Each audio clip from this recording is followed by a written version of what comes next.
Just because a 6-month-old is smaller than a 10-month-old, we would never say it's okay to kill the 6-month-old.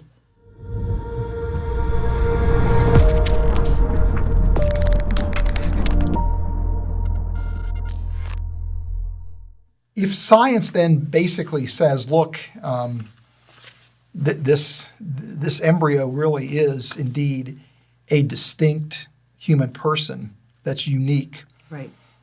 How on earth could anybody then justify acts like abortion or even things like embryonic stem cell research?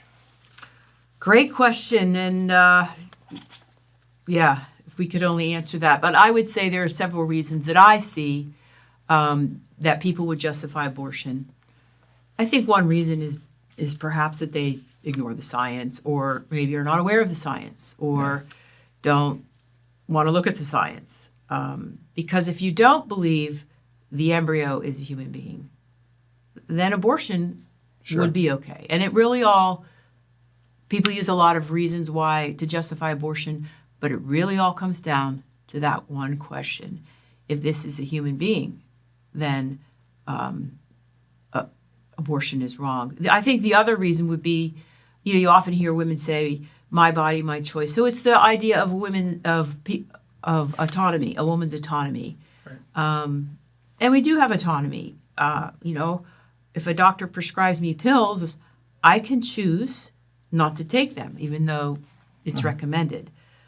But the issue with abortion is we're talking about another human being, which you and I believe we are, then that trumps the autonomy of a woman. That is no longer her body. She doesn't have autonomy over another body. And so, one of the things that I see happening, and I think, again, this is the impact of science on the pro-life, pro-choice debate, is that more and more people that advocate for a pro-choice position would agree that indeed, the human embryo is a person. And again, the science, when you do accept the science, I think you really are forced into that position. But they argue that even though it's a human being, it's not a human person. Right. So speak about that a little bit. Right, and I think you're right. So there has become a distinction. I think earlier it was, it's a clump of cells, and now it's more like, okay, it's a human being, but not a person. Well, when does personhood begin?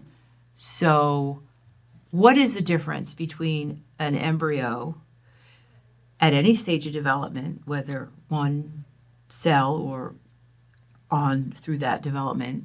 What is the difference between that human being and a toddler? Well, one difference is size. Well, just because a 6-month-old is smaller than a 10-month-old, we would never say it's okay to kill the 6-month-old. What is another difference? Level of development. We would never say because a 6-month-old is not as developed as an adult, it's okay to kill a 6-month-old. Level of dependency. Well, we're all dependent on someone. Certainly, yes, an embryo is more dependent in a sense than a 2-year-old, but a 2-year-old is still dependent. You and I are still dependent on other people. So, and then environment. So the embryo or the fetus is in the womb and a 6-month-old or a toddler is outside. Does that give us the right to?